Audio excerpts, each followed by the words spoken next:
All right, welcome to Peeps Creek, the cafe where we serve you delightful, slightly intense, but definitely worthwhile conversations. A podcast focused on bringing people together by drinking, listening, and conversing. So grab your favorite drink and let's see what's on today's menu. All right, people, welcome to Peeps Creek, the cafe. You know, here at the cafe, we always have a conversation centered around the drink. If you don't know by now, I am your host, Sean. I realize I've never really said that on any of them, but I'm your host, Sean. And in my cup today, I am drinking on some H2O. And of course, I have my little hookah right here next to me. And today, I am joined in the cafe by once again Denise. Say hello, Denise. Your only friend, Denise. Hello. And Denise, what are you drinking on? Water. Actually, I got my new cup. Look at that. You were complaining for so long. Now you got a cup.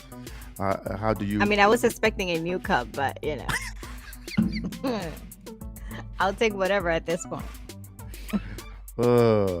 All right. So today's episode is just going to be something slight. It is episode 69. Episode 69 is going to be entitled True Crime Happy Hour. That is right, people. But guess what? It is a dry happy hour. That's because both of us are drinking water. But it's okay. You don't necessarily have to drink to have fun and have a conversation. All right. So before we begin on that particular topic, I have some good news. I think it's some good news. Okay. I don't know if you remember, but previously I had tried to get the podcast trademarked, and someone scammed the the old individual who used to be on the show a lot. Yeah. They scammed it and blah blah blah. So ultimately, I went and I did it myself, and so I finally heard back. It's been almost the process of getting it has been pretty long. It's been almost a year since I filed the second application, but I finally heard back from 'em. Everything looks good. I have to send 2 responses back to them. So hopefully, in the next couple of months or weeks, we will be able to say that we are officially trademarked here at Nice. Peeps Creek. Congratulations. Thank you. I appreciate it. Oh, here you go. I got you. Don't you worry. Hold on. What you got?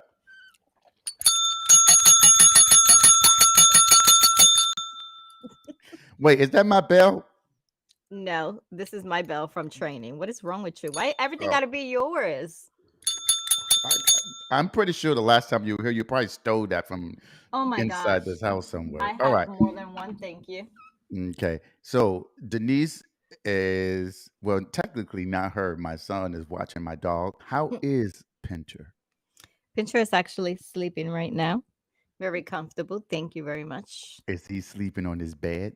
He actually is. It needs to be cleaned though, but yeah. I washed it right before I brought it. I mean, I know, brought but him. he's been in it. He's Oh.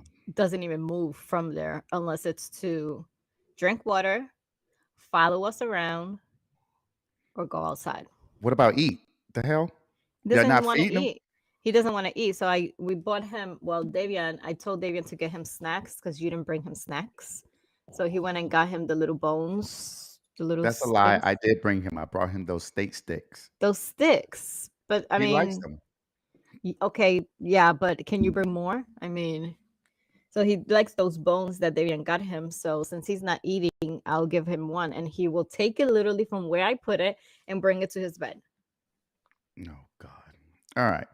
Okay. So we have officially completed a review of season 2 of Accused, Guilty, Or or innocent. Innocent, right? All right. And I thought it was going to be, I thought there was more episodes in season 2. And I was preparing to have another episode. And then you texted me, it was like, what we done with season 2. Mm-hmm. And I felt like one thing that we didn't do before was kind of a wrap up of the season that we talked about, right? Season 1. We didn't do one for when we transitioned from season 1 to Mm-hmm. season 2. So I felt like this could be like a little quick episode to try to kind of recap season 2, particularly because I don't know if I can go all the way back to season 1 because I don't remember that stuff. Not all of them. Me The only one neither. only one I Angel care about is Bumpass. Angel's Bumpass. That's it. That's all I remember too. Did anything else happen with that one? Do you Actually, know? I haven't really checked. I need to really follow up. You have not checked on that. I mean, that was the case that really mattered. I know, and I told you there's an update, but I haven't really like followed. I've been so busy. I haven't been able to follow up, but there is an Well, update. let's follow up on that one now. So what I'm going to do is pull something up. I'm gonna do like the Korean shows do What? when they wear the variety shows when they wear like brand name stuff that they're not getting sponsored for. And they put the They cover it. well, every almost every show does that. It's So not just there we Korean. I go. know you think that that's all you watch. And You this think is because especially not my my team. So you learn two words and now all of a sudden you think you understand the Korean culture. But listen, I my support niece you. sent me this video of a Hmm. Korean person. Her son is teaching you how to say "안녕하세요," which is Uh-huh. hello. Hello. And he Hmm. says, "Oh my gosh, I gotta find it because it's so funny." Listen, Oh my God. say onion on sale. Say it fast. Annyeonghaseyo. What? That's Onion. 안녕하세요 in Korean. What does it mean? It's Hello. hello, but Oh. say it fast. Onion on sale. Annyeonghaseyo. I feel like I'm saying onion. It is onion on sale. Onion Onion on on sale. sale. Okay, great. Moving back on. Yeah, So let's take one this of out. the largest cases or the most popular cases that we talked about, which well, actually there was two, but this one we get a lot of feedback on in regards to the Angel Bumpass case. And most people who saw this particular episode, not just from us, but even watching it, there was a lot of outrage and a lot of commentary in regards to this particular individual. But this was from season one. Angel Bump is a individual whom I think it was almost 9 or 10 years later, after she had become an adult and had kids. She was convicted of, I think, almost first degree murder, if I'm not mistaken, based upon a crime that occurred when she was 13. And the most damning evidence in that particular time was that there was some duct tape Mhm. and her fingerprints were on the sticky side of the duct tape. And she was the only one who was held responsible for this particular crime, even though at 13, she would have to have overpowered and quite older individual. There was no indication at the time, at least from the story at that point, whether or not that individual had any kind of ailments that would prevent him from being able to, I guess, protect himself against a 13-year-old. But here, that's neither here nor there. She was convicted of that, but she is now going to have a new trial. Mhm. And the individual who she was accused of killing was 68-year-old Franklin Bonner or Bonner, and he was tied to a table. And I'm stand corrected. It was 14 years later because she was 27 Oh wow. the time that she was convicted. And she was not charged. Typically, when a child, there is some discretion for prosecutors whether or not to try a child as an adult or as an, a child.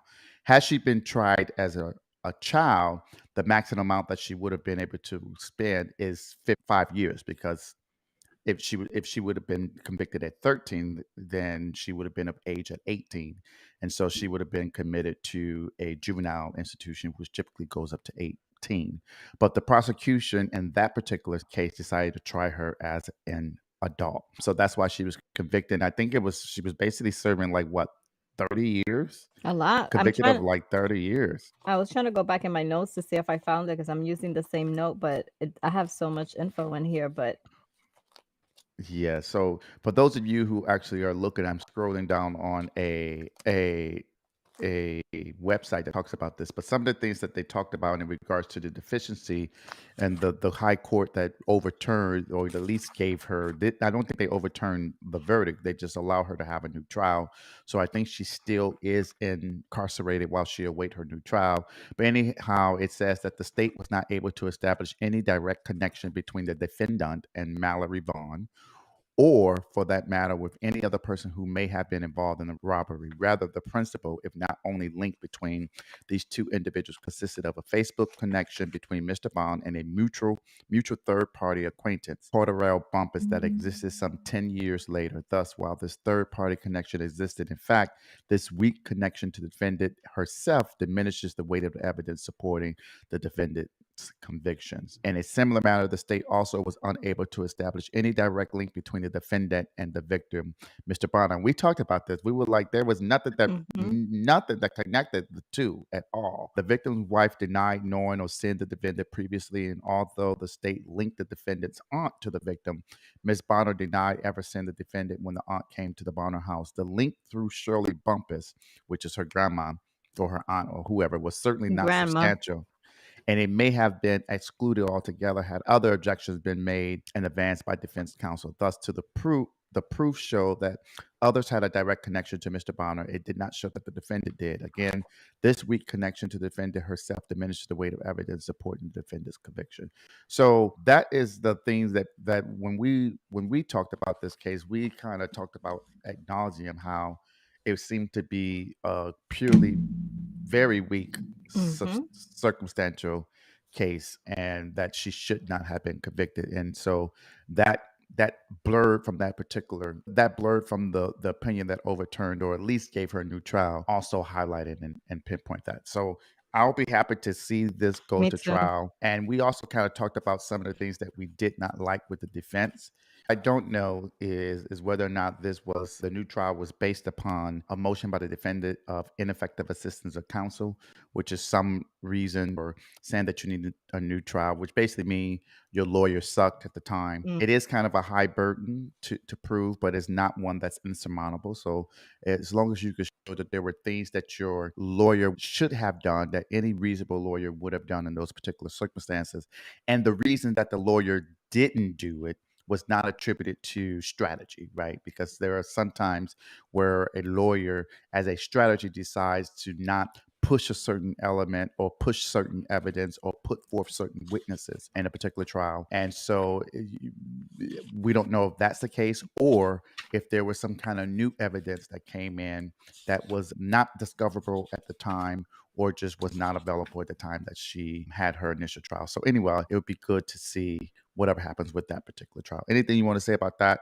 Yes, she didn't. Remember, and when the grandmother was on the stand, how we kept saying that the lawyer didn't object to what the grandmother, there was something that the grandmother was saying, and the lawyer, her Angel's lawyer, didn't even like, Object to it. Yeah. It yes, shouldn't have making it came in. worse for her. Right, which is some of the things, at least from that blurb, which indicates to me that the court who looked at the Good. trial evidence showed that that information, particularly in regards to the grandmother, should not have been available at the particular trial. So yeah, I'm happy to see that occurred Me and too. that she is going to get a new trial in sometime maybe 2023.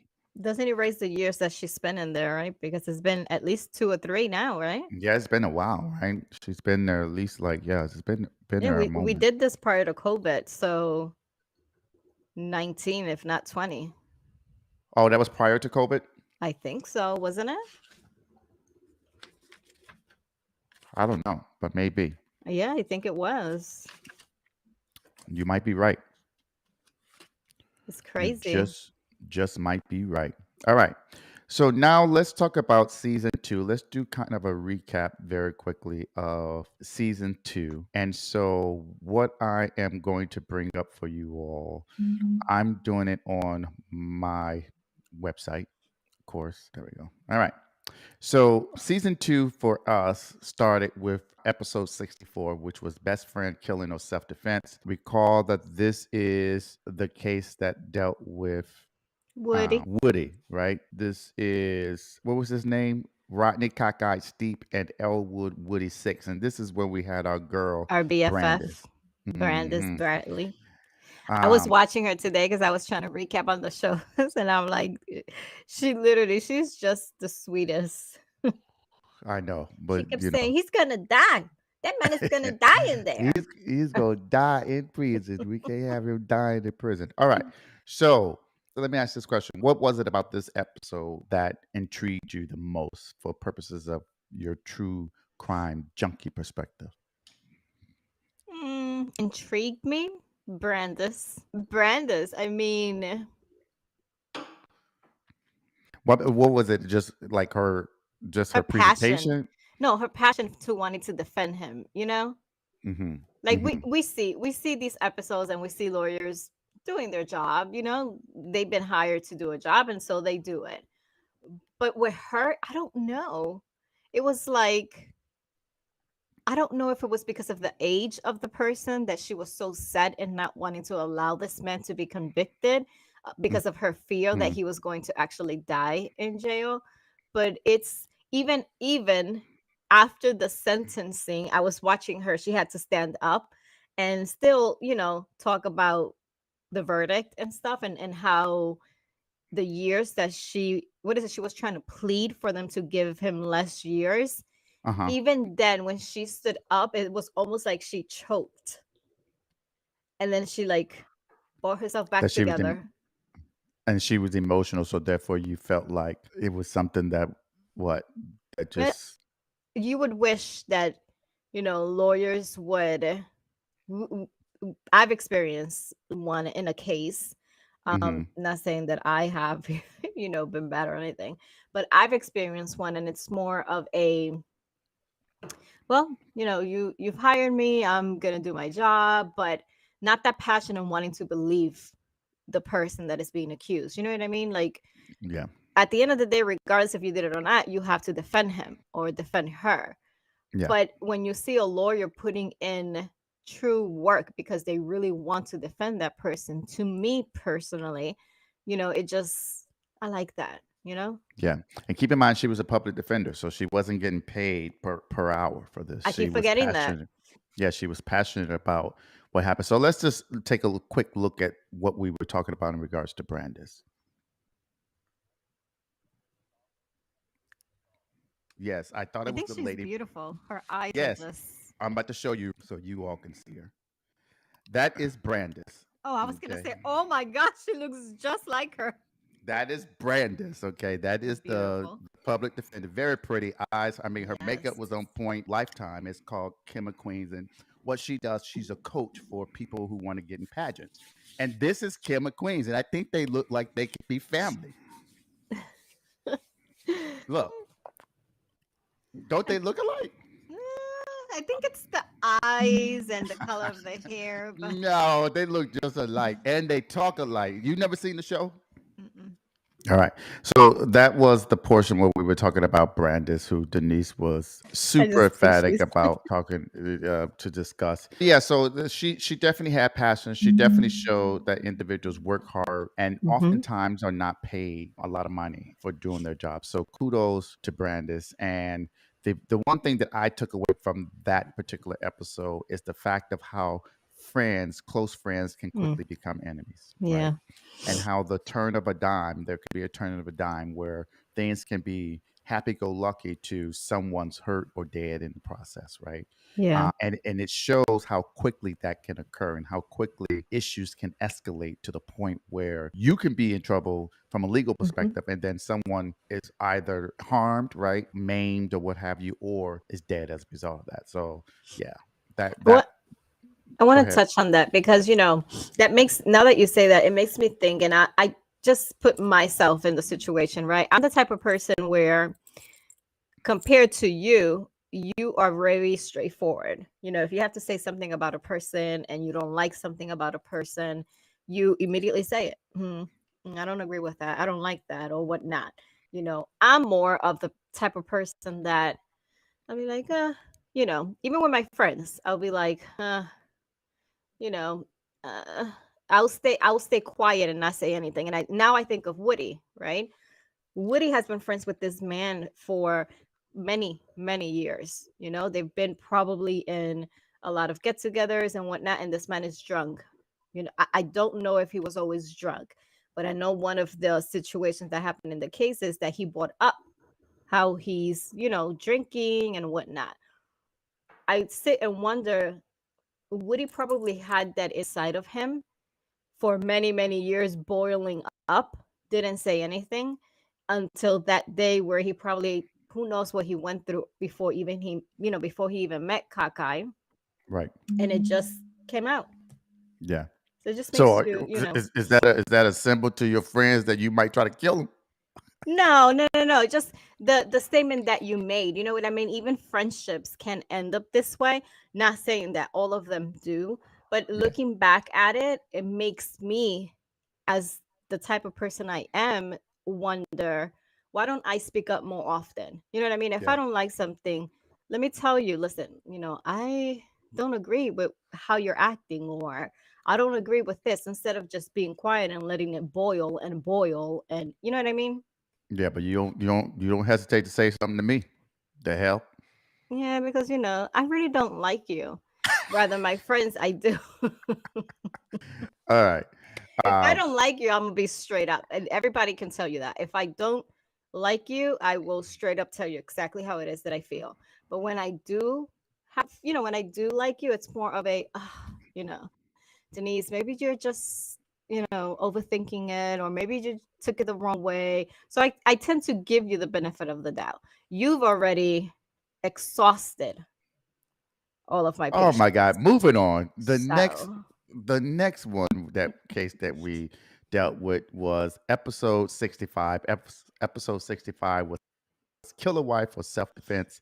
I did not like this particular episode at all, but Denise spent some time on this particular episode. And this one dealt with Rachel Bellison, mhm. who was accused of killing her ex-husband Jacob Glaze. But yeah. So what was it about this case that you liked, if anything?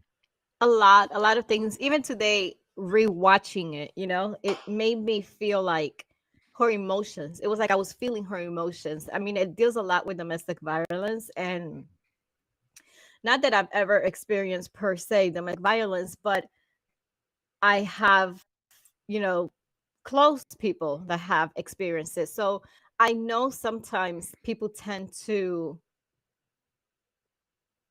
let me not say people tend, let me just say I know how sometimes those that are victim of domestic violence, I know how they may feel, and how they may not want to be as vocal with how they're feeling. So they tend to put like a wall, and Hmm. that wall can sometimes seem as if they don't care, they have no emotions, but it's because they suffered for so long that after they've left that situation, they tell themselves, I'm never going to go through that again. I Right. went through too much to go through that. Even today, watching it, that's what I felt. I felt like it was for her. She had no emotion. She would straight up tell you, I don't care, this man is dead, because Right. she said it. I only care about the fact that my kids won't have a father.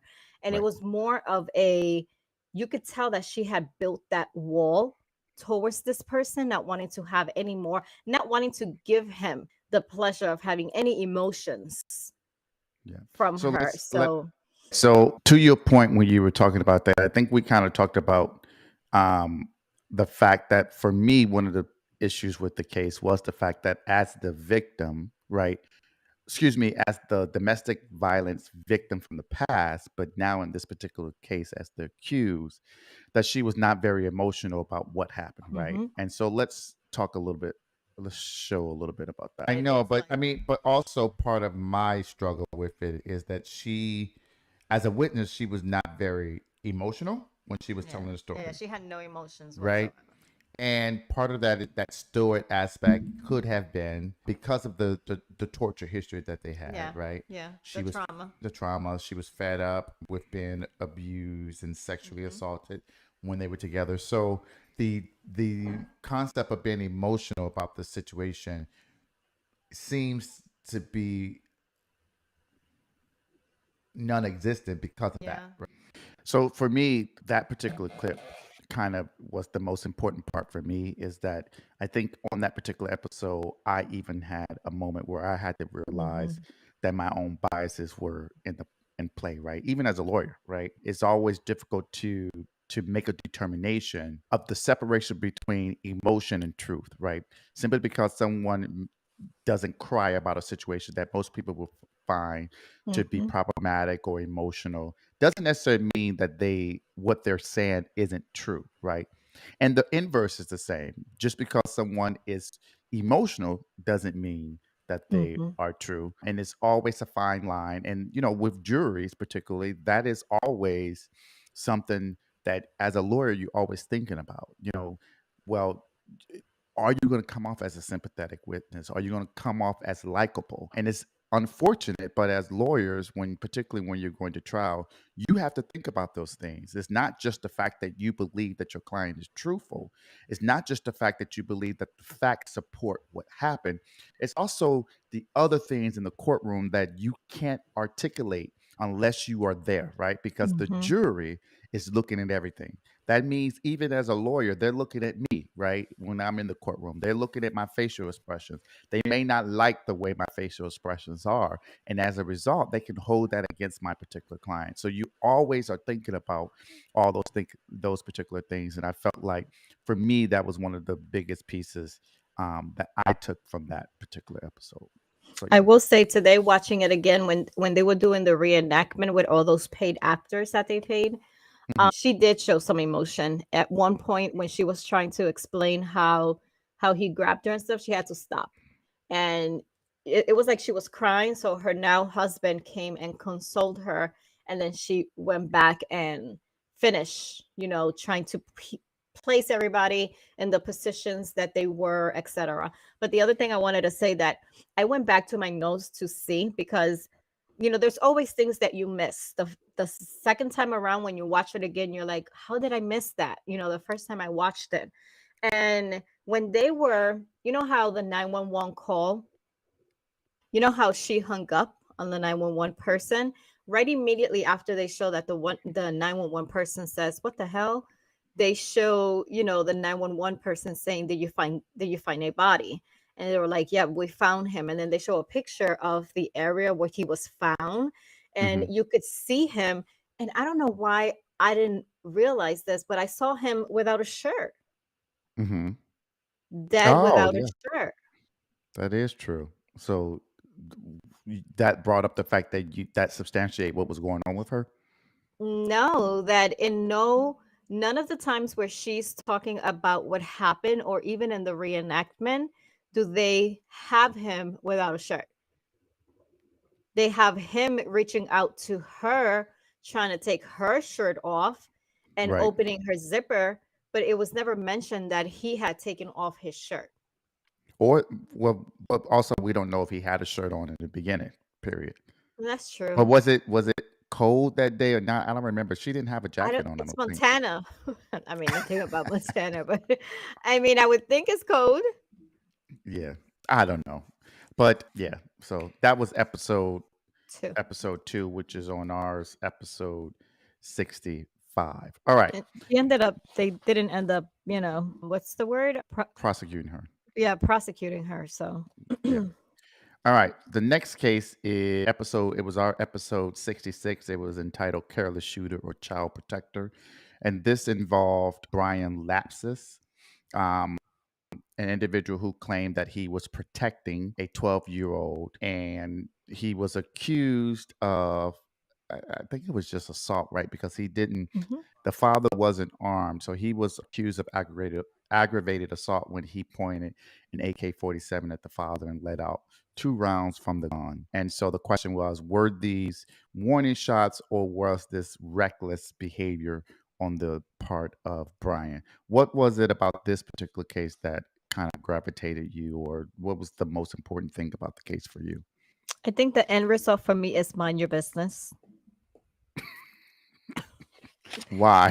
Because, I get, in a way, I understand his mother, right? Because this all started because his mother called him to explain the situation. So I get it. The mother was probably thinking, there's a child in danger. So I need to step up and protect this child. But I think they both, the mother and Brian's mother and him, went at it the wrong way. There's ways to approaching a situation. Uh, Listen, if you didn't want to speak to the parents of the child that's being abused, call the police and then have the police actually do it. Or why didn't you just call the pastor from the church and have the pastor himself come and speak to them? I don't know. Yes. No, so I felt like in this particular case, the thing that captured me the most is how the stories were so different. And I think I talked about this Hmm. on the episode, particularly in the sense of what Brian indicated, his perspective of why he went out there and started um, staking out like he was in Iraq, Hmm. versus when the mom was interviewed. And I'm just going to play that portion where, for me, it was the piece that kind of bothered me the most on this particular case. And it is here. Was interviewed, right, about what happened that day. Now, remember, Brian said he got a phone call because there was He got a a text. girl, huh? It He was got a a text. text. Yeah. He got a text because there was a girl essentially seeking shelter in his home because she was under duress. Right. Now, the story mom gave, right, was that the mom received a phone call from her pastor Hmm. that said that her one of the youth that the mother engaged with in her ministerial duties at church, right, communicated to the pastor that her dad had put his hands His on hands. her, Hmm. right? He didn't say what happened, right? So the mother hears this from the pastor and basically was like, oh no. And so the mother hangs up the phone, walks across the street, goes to the people's house, and went and got the girl from the father from the house. And when she got to the house, she said that the little 12-year-old girl told her that her father and her got into a fight, and he put her hands around her neck. Now, Right. And she and had so marks on her neck. marks on the neck. So the mother then brings the child home. Now, the mother doesn't indicate. For me, here's some things that were missing. I don't know if the father was there or not, right? Or the Right. parents were there or not. But here's some things that's missing for me. The mom didn't indicate when she went in there that she saw the house a disarray. She didn't indicate that she saw any kind of weapons or gun or anything that would make it seem like this child was really in danger, right? Right. She didn't say that she had to take the child to the hospital to get examined or try to figure out what's going on. So she went across the street to rescue a child out of someone else's home based upon the fact that the girl said to her or to a pastor that my dad put his hands on me, right? So Right. she brought him back to the house. And then what she said is when Brian came in, Brian went and got his gun.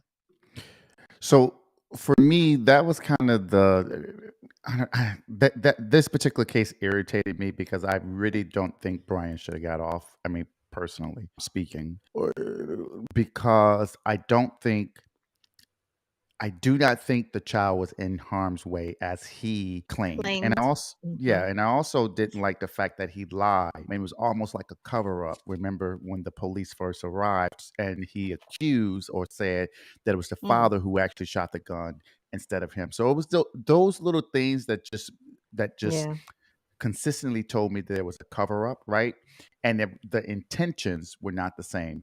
I honestly think, and I have nothing to support this at all, but just based upon the evidence that was presented, I think that Brian had a issue with this father from whatever reason from before. Maybe the father, because I think there was some discussion about the father. He knew that the father had a gun A and things of that gun. nature, right? Yeah. I think maybe there was some kind of early issues before, and Brian probably used that information to heighten Hmm. his sense of urgency in that particular situation. And I'm not casting any aspersion on that, but it doesn't align with the facts as presented in the particular case. And it certainly doesn't align, in my opinion, that he was acting reasonably in that particular stance. Yeah. So whether he should have been convicted or not, I mean, at the end of the day, but I don't think the result was the best result in that particular situation because I do not think he acted appropriately. So yeah, I didn't. That was Agree. my take on that case. But yeah, so that's that. And then I think the last one, Mm-mm, two more. oh, Two. two more. Yeah, yeah, Hmm. yeah.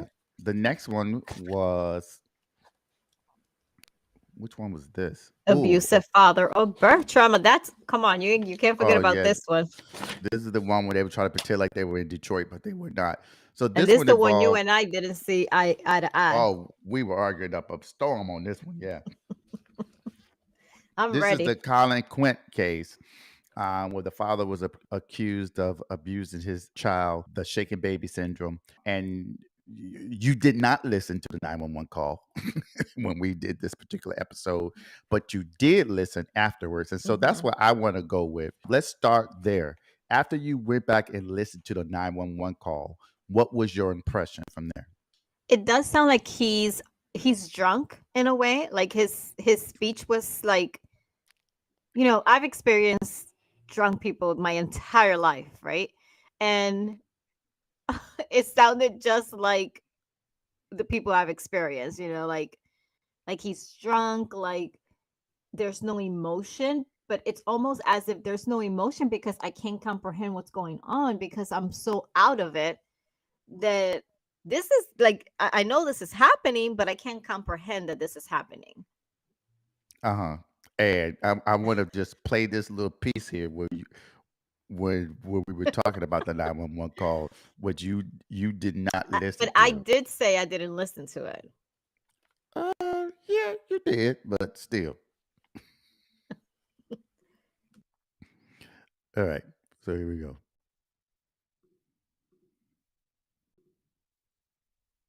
Back to what you said. For medical conditions, everybody is different.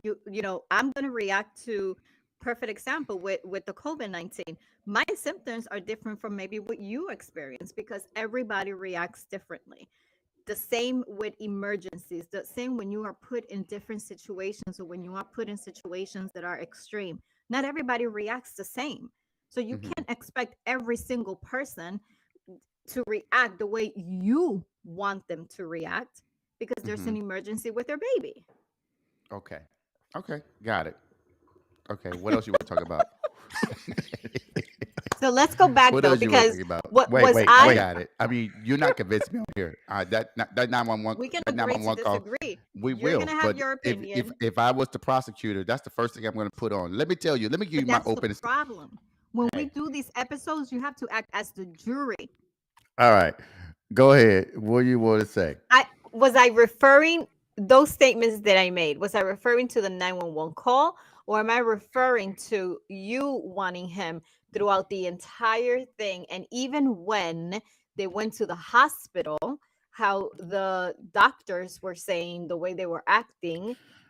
No, that was in reference to my statement to you. You didn't Hmm. listen to the 911 call. And then what you tried to do is try to use the fact that what I said earlier about not everyone reacts the same way. And so what Probably you were saying was, well, he might not have been like frantic on the 911 call because everyone reacts don't it. deal I with it still the stand same way. by that.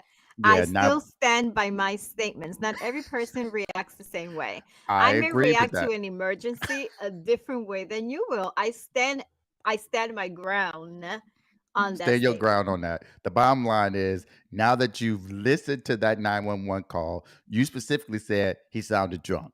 He did.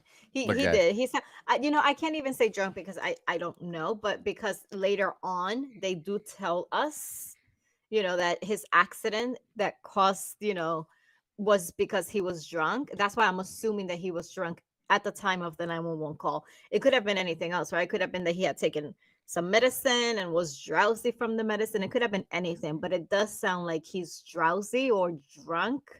Speech is almost like, well, I don't know, kind of like that. Yeah. So yeah, I could see your point now, but I still stand my ground on what I said. Yeah, I mean, I don't disagree with what you said as a general principle, but for this particular case, okay, I felt like that principle didn't matter because at the end of the day, you didn't, as a juror, you didn't hear or you didn't pay attention to all the Right. evidence that you should have paid attention to. And at the end of that particular episode, we kind of talked about all the evidence that after the fact that we uncovered Hmm. based upon our independent research about people who were upset about that verdict. And the Hmm. one thing that I I still take from this particular case, and I think I said in that episode, is the importance of knowing who you are voting into these particular offices to serve as prosecutors because they have so much discretion, so much power. They get to determine a lot of things, not just what cases to bring, not just what charges to bring, but how to end them and deal with them, right? Hmm. And I don't know. I feel like children and elderly are some of the most vulnerable individuals in the communities that we live in and that we serve. And it is important that we vindicate their rights. I think stronger than some other folks. And I'm not saying that other individuals' rights are less than these individuals, but they're more vulnerable, right? Children oftentimes can't speak for themselves, particularly this particular child when it happened. Elderly sometimes cannot speak for themselves because they're suffering from dementia or they have these other issues, or they are so concerned that this is a family member who is doing X, Y, and Z to them. So for me, I just think from a perspective of protecting these individuals, I think you have to do your job above and beyond what you would normally do in a situation dealing with someone like you or not, right? Who have our faculties, who's able to articulate what happened in some form, shape, or fashion. And in this particular instance, I felt like the system failed this child, point blank, period, the end. That's my opinion. And I just don't think that this was an innocent situation where I know you were talking about the birth trauma and all that. I don't know. I just don't think the evidence support that personally. But yeah, Yeah, I still, although I listened to the 911, 911 call afterwards, as a juror, I would probably hung the case. probably I the would. I would because I gotta, and maybe this is why I've never been called to jury. Every time I get called, I always get denied. well. First of all, they don't know that yet, so that's not why you didn't get called to jury. You just Oh no, didn't I get know. I'm selected just randomly. saying, I thank them for not selecting me because I honestly, whew, I don't know if I could do it. But so listening to the 911 call, I still feel that had we gone to trial based on the information that his lawyers were presenting me, I would be in doubt. I would be in doubt that, you know, did he intentionally do this? Or was it caused by birth? I would probably have to listen to what the other side, which is what the what's the other Prosecution. side? The prosecution would present, because we really didn't kind of hear everything, but based on the defense, oh, I would still be like, man, I would feel guilty if I convict this man and I still have a doubt that he did it, you know? Nah, not me. Bye. I guess In he should thank me that. in jail. Guilty. And that goes back to what I said earlier. You don't have emotions, whereas I have a lot. I just deciphered through the evidence and man guilty. Yeah, He but was the guilty as evidence soon as I still. he was guilty as soon as I heard the 911 But call. see, So I would have been that's where biased. you exactly. And then I would have heard the other stuff coming in. Oh yeah, done. Out of there. But they wouldn't have told us about the other stuff. We did that research ourselves. Oh, I was convinced by the evidence that was presented without doing that additional By research. whom? Because the prosecution didn't really get to say anything. Wow. Listen. You Okay. convicted this man based on the 911 call. No, actually, you convicted them when they said Detroit, Michigan. Oh That my God. already was the Right. 90%. And then that Uh, 911 call was the remaining 10. yeah, okay. All right. The last one for these are two was episode 68, which was road rage shooting or stand your ground. And that involved oh, I didn't do a description on this one. But this one involved Mr. Tripp. May he rest in peace. Yes, this is the latest episode that came out on Thursday. But it involved Mr. Tripp, which was in Florida, and it was a situation dealing with a group of motorcyclists and an individual in a truck. And so the question was, did Mr. Tripp act out of road rage, or Stand your was ground. this him standing his ground? Okay, what did you take from this particular case? Huh. So this particular case, I don't know. Like, I don't know. I'll let you start and then I'll go based on what you say. No, go ahead. You start because I gotta queue up the piece. So, I felt like to start with, and I feel bad saying this because he's passed on, right? But I Mhm. feel like he just wanted to be a victim so bad. Like Hmm. he literally wanted to say they were after me, they were chasing me, and I was just trying to defend myself.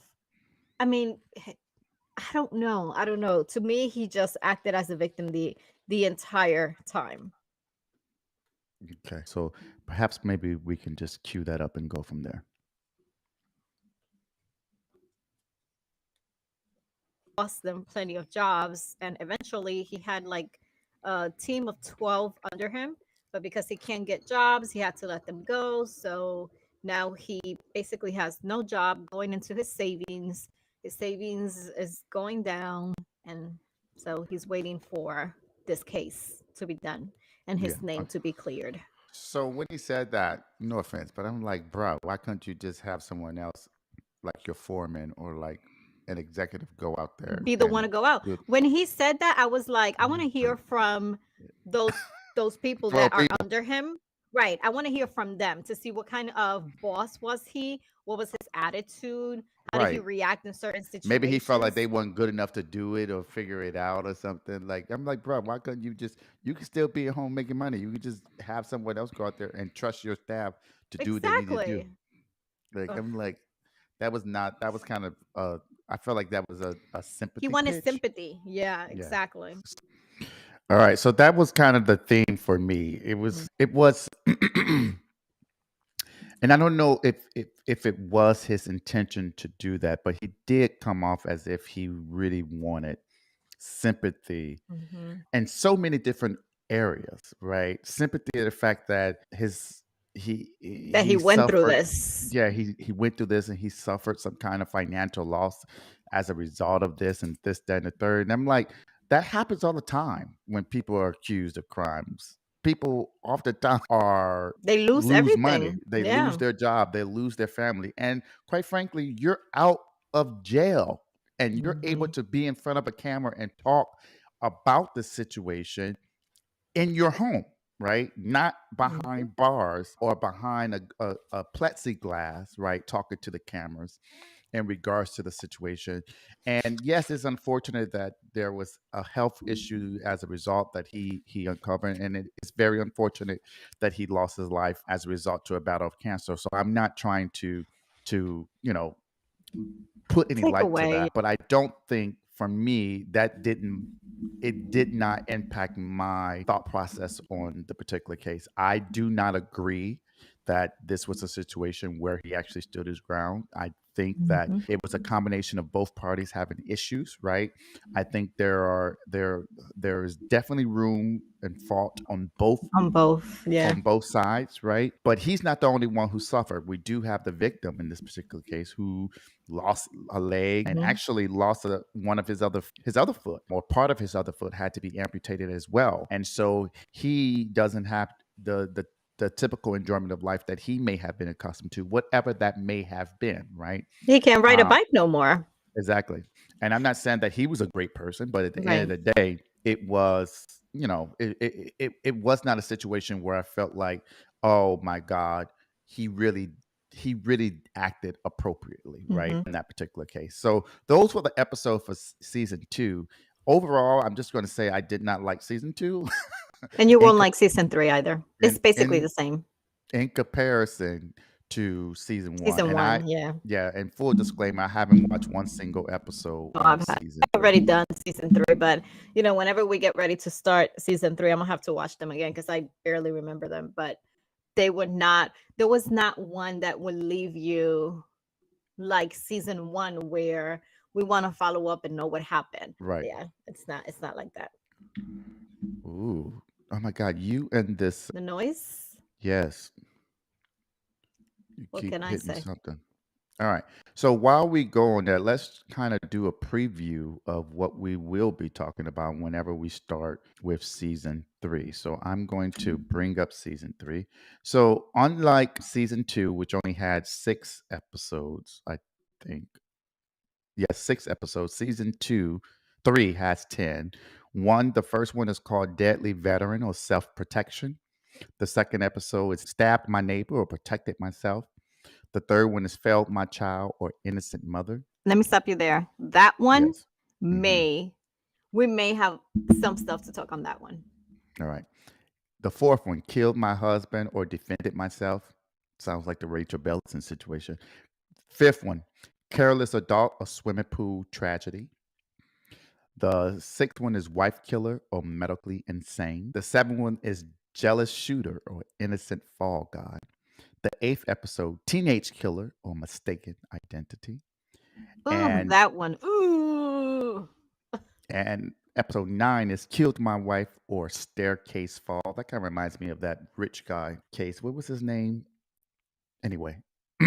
And then the last one, murdered my tenant or self-defense. So those are some of the things that we will be talking about as we discuss season 3. All right. What else? Anything else? Any other kind of wrap up? Let me ask this question. Do you still enjoy talking about these true crime shows? I do. I do. Have you ever looked at one of the episodes of Inmate to Roommate? I did. I did like 2 episodes, but they were getting on my nerves. I'm like, Oh my what in the God. I world really is want this? to talk about the one couple though. The crazy couple that won't let the man eat? Yeah, they won't let them eat meat now. Yes. Like, lady, why? I don't know. To me, it's almost as if, because she had, it started kind of as a relationship with him. You don't remember? Well, they say that, but I don't know. I think Because remember, it was so funny when they were in the church, her and her husband, and the lady from the church starts talking to them, and she's like, "And you've thought this through?" And so she asks the husband, "And how do you feel about the fact that she was talking to him?" And I'm like, "Oh my God, lady, like mind your business." I know because that was my thing too. It did seem kind, but you that couple, that They're particular crazy. couple. Oh my God, that particular couple. There's something going on, and that is an episode in and of itself to talk about that particular dynamic. But anyhow, so that is episode 69. Episode 69, a True Crime Happy Hour. We talked about some of the things that we discussed with regards to accused, guilty, or innocent. A&E really should you know sponsor this podcast, particularly with the guilty, innocent.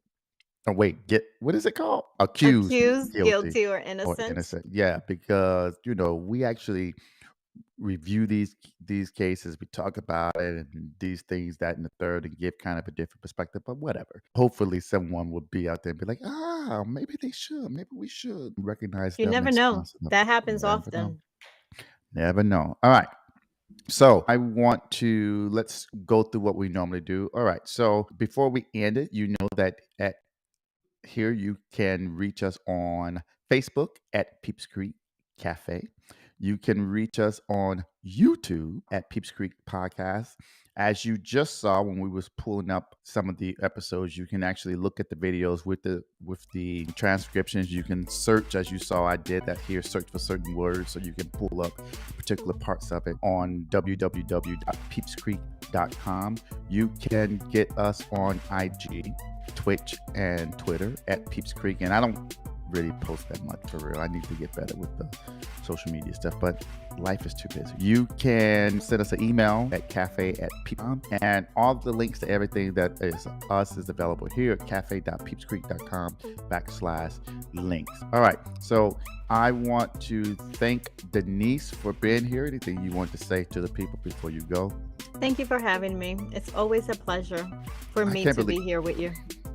I can't believe you sat here really with that sticker on your hat the entire Yes. time. Because right now we are not, we are tied up. So All right. So until next time, make sure that because I'm not Denise. Until next time, make sure that you continue to drink, listen, and converse. Peace and love.